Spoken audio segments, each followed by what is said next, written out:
High everyone welcome back to my channel beauty tips by Sharmishtha. आजकेर makeup लुकटा तोमरा देखतेई पारछो। आजकेर makeup लुकटा किन्तु छिलो एकदम फाउंडेशन छाड़ा एत सुंदर एक मेकअप लुक।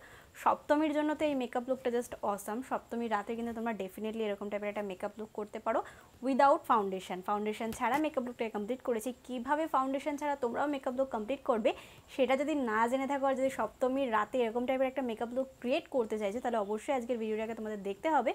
तो चलो बेशी बक ना करे फाइनाली भिडियोटिके स्टार्ट करा जाक। সবার প্রথমে তোমাদেরকে ব্যবহার করে নিতে হবে যে কোনো সিরাম তোমার কাছে যেটা অ্যাভেলেবেল রয়েছে। আমি কিন্তু গুড ভাইবসের ভিটামিন সিটা ব্যবহার করলাম। এটা অনেকটা হাইড্রেটেড এবং স্কিনটাকে অনেকটা গ্লোয়িং রাখবে। আমরা ফাউন্ডেশন ব্যবহার করছি না বলে কি আমরা কি স্কিন কেয়ার ঠিকঠাক না করেই মেকআপটা করতে শুরু করব? একেবারেই নয়। এটা কিন্তু অনেকের ভুল ধারণা। সব সময় ভালো করে স্কিন কেয়ার করে নেওয়ার পরেই মেকআপ করা উচিত। তাতে তোমাদের স্কিনটা ভালো থাকবে, তোমাদের মেকআপটাও অনেকক্ষণ ভালো থাকবে। শুধু সিরাম ব্যবহার করলে কিন্তু হয় না, তারপরে কিন্তু ময়শ্চারাইজারও ব্যবহার করা উচিত। তার জন্য আমি নিয়েছিলাম কিন্তু ফক্সিলেটের এই ময়শ্চারাইজারটা। আমার লাইফে দেখা বেস্ট ময়শ্চারাইজার, যেটা মেকআপের আগে ব্যবহার করলে মেকআপের বেস মেকআপের সাথে কথা বলে। এত ভালো, এত সুন্দর ব্লেন্ডিং হয় যে ফাউন্ডেশনগুলো খুব তাড়াতাড়ি ড্রাই হয়ে যায়, সেগুলোও যেন দুর্দান্তভাবে মানে ব্লেন্ডিং হয়ে যায়। তারপরে কিন্তু আমি ব্যবহার করে নিয়েছি লিপ গ্লস। তোমরা চাইলে লিপ গ্লস ব্যবহার করতে পারো, নাও করতে পারো, কারণ আমার ঠোঁটটা প্রচণ্ড ড্রাই হয়ে যায়, যেহেতু আমার শরীরে নানা রকম সমস্যা রয়েছে সেই কারণে। তোমাদের জন্য পরিশ্রম করতে করতে আমার চোখের নিচে পড়ে গেছে এতখানি কালি। তার জন্য আমি কিছু কাজ করছি, একটা প্রোডাক্ট ব্যবহার করছি অনেক ভালো। পুজোটা গেলে তোমাদেরকে রিভিউটা শেয়ার করবো। অসাধারণ একটা জিনিস ব্যবহার করছি আমি। 1 মাসের মধ্যে আমার চোখের নিচের কালো স্পট অনেকটা উঠিয়ে ফেলেছি। তার জন্য মানে কালো স্পট ঢাকার জন্য এই মুহূর্তে আমি এনভাইবের একটা অরেঞ্জ কনসিলার ব্যবহার করে নেওয়ার পর ভালো করে ব্লেন্ডিং করে নিলাম। ব্লেন্ডিং করে নেওয়ার পরে কিন্তু আইব্রোটাকে ফিল করছি সুগারের একটা আইব্রো কিট দিয়ে। এটা আমার চোখে সব থেকে বেস্ট। যদি বেশি দাম দিয়ে কিছু কিনছো তাহলে সুগারের এটা কিনতে পারো। একবার সোয়াচেস দিলে আইব্রো একদম টার্ন।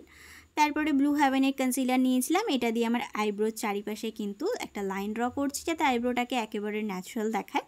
তার সাথে কিন্তু আমি এটাকে চোখের নিচে একটুখানি ব্যবহার করে নেব, যেখানে আমি কনসিলার ব্যবহার করেছিলাম অরেঞ্জ কালারের। তাছাড়া কিন্তু আমার ফেসে যেখানে যেখানে একটু ডার্ক স্পটের সমস্যা রয়েছে, আমার খুব একটা ডার্ক স্পটের ফেসের সমস্যা নেই। এই ডার্ক সার্কেলটাই পড়েছিল, যেটাকে আমি খুব তাড়াতাড়ি কভার আপ করে নিচ্ছি। ঠোঁটের চারিদিকটা একটুখানি হয়, কপালে একটুখানি অ্যাপ্লিকেশন করে নিলাম। আর গালটা তো আমি ফেস কন্ট্রোলিং করার জন্য এরকমভাবে একটা শেপ নিলাম। এই শেপটা নিলে না মুখটা অনেকটা ছোটো লাগে। তারপরে যেটা কাজ সেটাই করে ফেলছি, সেটা হলো ব্লেন্ডিং। ব্লেন্ডিং করবে যত ভালো মেকআপের বেস বসবে তত সুন্দর। আই মেকআপের ক্ষেত্রেও বলো, ফেস মেকআপের ক্ষেত্রেও বলো, ব্লেন্ডিংটা কিন্তু ভীষণভাবে ইম্পর্টেন্ট। আর এই ব্লু হেভেনের যে কনসিলারটা আছে না, এটা প্রচণ্ড প্রবলেমেটিক। যারা পাখাতে বসে মেকআপ করো তাদের তো খুব অসুবিধা হবে, যারা এসিতে বসে করো তাদের কোনো প্রবলেম হবে না। কারণ পাখাতে করলে এটা খুব তাড়াতাড়ি মানে মিনিটের মধ্যে ড্রাই হয়ে যায়। তোমাদেরকে দেখাতে দেখাতে আমার একটু তো সময় যায়, সেখানে ব্লেন্ডিং করতে একটু প্রবলেম হয়ে গেল। তারপরে নিয়ে নিলাম ফেস কন্ট্রোলিংয়ের একটা প্যালেট। সেখান থেকে কিন্তু আমার ফেসটাকে কন্ট্রোলিং করছি। হ্যাঁ, ফাউন্ডেশন ব্যবহার করে নিই তো কী হয়েছে, তাও তো একটু রোগা দেখাতে হবে না সবাইকে, সেই কারণে কিন্তু ফেস কন্ট্রোলিংটা করে নিলাম। ফেস কন্ট্রোলিং করা ভীষণ ইজি। অনেকে পারে অনেকে পারে না। একটু ভালো করে ভিডিওটা আস্তে আস্তে দেখলেই কিন্তু তোমরা পারবে। তারপরে তোমাদেরকে কি দেখাচ্ছি বলো তো, এই ব্রাশটা। আমি ব্রাশটাকে কিনেছি বহু দিন পর। আমার একটা ব্লাশারের খুব প্রয়োজন ছিল ব্রাশের। তোমরা তো জানো আমার ব্রাশটা ভেঙে গেছে, কিন্তু কিনতে পারছিলাম না। ফাইনালি কিনেছি সুইস বিউটির। এটা অনেক অনেক অনেক ভালো। যারা ট্রাই করেছে তারা অবশ্যই জানিও। আমার তো ভীষণ ভালো লেগেছে। শেড নাম্বারটা এখন মনে নেই। তোমাদের যদি এই ব্রাশটা কিনতে ইচ্ছা হয় তাহলে অবশ্যই জানিও, আমি তোমাদেরকে শেড নাম্বার দিয়ে দেবো। আজকে ব্লাশারের জন্য ব্যবহার করলাম সুগারের একটা মিনি ব্লাশার। এটাও অনেক ভালো, আমার মোটামুটি ভালো লেগেছে। তারপরে এই ফাউন্ডেশন ব্যবহার করে নিতে কী হয়েছে, কম্প্যাক্ট পাউডার দিয়ে ফুল মেকআপটাকে তো সামান্য পরিমাণে সেট করতেই হবে। চোখের নিচে একটুখানি অ্যাপ্লিকেশন করলাম, যেখানে ফেস কন্ট্রোলিং করেছিলাম ঠিক তার নিচে একটুখানি অ্যাপ্লিকেশন করলাম। আর ঠোঁটের চারিপাশে আমি একটু ব্যবহার করে থাকি, যাতে ঠোঁটের চারিপাশটা আমার প্রচণ্ড ঘামে, সেই কারণে যাতে সোয়েট না হয়, যেটা যাতে লক হয়ে যায়, সেই কারণে কিন্তু আমি একটু অ্যাপ্লিকেশন করেই নিলাম। তোমরা চাইলে ফুল ফেসও ব্যবহার করতে পারো। আমি ফুল ফেসে করলাম না, কারণ কভারেজটা মোটামুটি ভালো দিচ্ছে। দেখতেই পারছো আমার ফেসটা দেখেই তোমরা বুঝতে পারছো, কেউ বলতে পারবে না আমি ফাউন্ডেশন ছাড়া মেকআপ লুকটাকে কমপ্লিট করছি। তারপরে যথারীতি হাইলাইটারের পালার দিকে চলে গেলাম। হাইলাইটারের জন্য আজকে নিয়েছিলাম মনে হচ্ছে যত সম্ভব সুগারেরই ব্যবহার করছিলাম, কারণ সবকটা সুগারের প্রোডাক্ট নিয়ে আমি বসেছিলাম।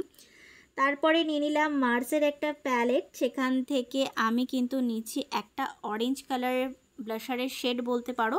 এটা একটু নিউড অরেঞ্জ রয়েছে। আর আমি খুব লাইট মেকআপ করব, কারণ আমি চাই সব সময় লাইট মেকআপ, দুর্গাপুজো রিলেটেড। তো তো সেই কারণে ক্রিজ লাইনের জন্য আমি কালারটাকে পিক করেছিলাম এবং ট্রানজ্যাকশন সেই শেড হিসাবে ওটাকে পিক করেছিলাম। সরি, কথাগুলো জড়িয়ে যাচ্ছে। তো ভালো করে ব্লেন্ডিং করে নিচ্ছি। ব্লেন্ডিং বারবার যেটা বলছিলাম, ব্লেন্ডিং করাটা ভীষণ দরকার। কোথাও কোনো জায়গায় যাতে কম বেশি না বোঝা যায়, সেই কারণে কিন্তু ব্লেন্ডিংটা তোমাদেরকে কমপ্লিট করে নিতে হবে। ব্লেন্ডিং কমপ্লিট করে নেওয়ার পরে তোমাদেরকে নিয়ে নিতে হবে যে কোনো কোম্পানির কাজল। যদি অনেকক্ষণ পিগমেন্টেশন রাখতে চাইছো তাহলে অবশ্যই তোমরা কিন্তু কি যেন এটা এনভাইবের কাজলের উপর যেতে পারো, বা এটা হলো মেবেলিনের কাজল। মেবেলিনের কাজলটা তো অনেক ভালো। এটা আমি চোখের উপরে অ্যাপ্লিকেশন করলাম, যেখানটাতে আমি লাইনার পরি ঠিক সেই জায়গাটাতে কিন্তু আমি অ্যাপ্লিকেশন করলাম। তার সাথে কিন্তু কাজলটা আমি একেবারেই পরে নিচ্ছি। দুটো কাজ একেবারেই সেরে ফেললাম। চোখের নিচে যে কাজলটা পরলাম, কাজলের যে পেছন দিকটা ছিল, মানে চোখের যে পেছন দিকটা ছিল ওটাকে কিন্তু আমি হালকা একটুখানি মোটা করেছিলাম। তারপরে যে কোনো আইশ্যাডো প্যালেট থেকে তোমাদেরকে ব্ল্যাক কালারের শেড নিয়ে নিতে হবে। সেটা কিন্তু ছোট্ট একটা স্পুলি ব্রাশের মধ্যে রেখে কাজলের ওপর এবং লাইনারটা যে পরেছিলাম পরে এই ব্ল্যাক কালারের আইশ্যাডোটা দিয়ে কোনোভাবে ব্লেন্ড করবে না, আস্তে আস্তে কিন্তু ড্যাব করে একটুখানি বসিয়ে নেবে প্রথমে। এটা কিন্তু ভীষণ ইম্পর্টেন্ট। যারা একটু দুর্গাপুজোতে রিলেটেড অনেকক্ষণ মেকআপটা স্টে করাতে চাইছে, চোখের কোনার দিকটা একটুখানি দিয়ে আমি জাস্ট হাত দিয়ে টেনে নিলাম। এরপরে চলে গেলাম কিন্তু আমার চোখের সামনের দিকটাকে আমি একটুখানি টেনে নিচ্ছি, যাতে চোখটা একটু বড় বা পটল চেরা যে চোখগুলো বলা হয়, এই চোখের সামনের দিকটা টানলে ঠিক সেরকমই দেখতে লাগে। তোমরা ট্রাই করে দেখতে পারো। এটা টানা ভীষণই সোজা। চোখের ওপর থেকে বসিয়ে জাস্ট নিচে টেনে আবার নিচের দিকে চলে আসবে, যেরকম উল্টো ভি করা হয় ঠিক সেরকমভাবে। তারপরে যথারীতি চলে গেলাম মাস্কারার দিকে। মাস্কারার জন্য আজকে কি মাস্কারা নিয়েছিলাম নিজেই ভুলে গেছি। মিলিয়ন কালারের মাস্কারা নিয়েছিলাম। এটা অনেক ভালো, একবার অ্যাপ্লিকেশন করলে চোখের পাতাগুলো যেন অনেকটা বড় হয়ে যায়। তারপরে লিপটা লাইন করে নিলাম। লিপ লাইনারের জন্য আজকে আমি নিয়েছিলাম Marcelle lip liner. Shade number এই মুহূর্তে আমার মনে নেই, যদি তোমাদের প্রয়োজন পড়ে তাহলে অবশ্যই জানিও, আমি তোমাদেরকে কমেন্টে জানিয়ে দেবো এটা শেড নাম্বার কী রয়েছে। এটার দাম মাত্র 30 থেকে 40 টাকায় পেয়ে যাবে। আমি যেহেতু অনেকগুলো একসাথে কিনেছিলাম, না হলেও 1 বাক্স মতো আমি কিনেছি, সে কারণে আমি আমার পিস হিসাবে বললাম তোমাদেরকে আমার যা বাজেট নিয়েছিল। তারপরে কিন্তু ওই প্যালেট থেকেই আমি একটা নিউড কালারটা নিয়েছিলাম। এই কালারটা অসাধারণ, যে কোনো স্কিন টোনে ভীষণ ভালোভাবে চলে যাবে।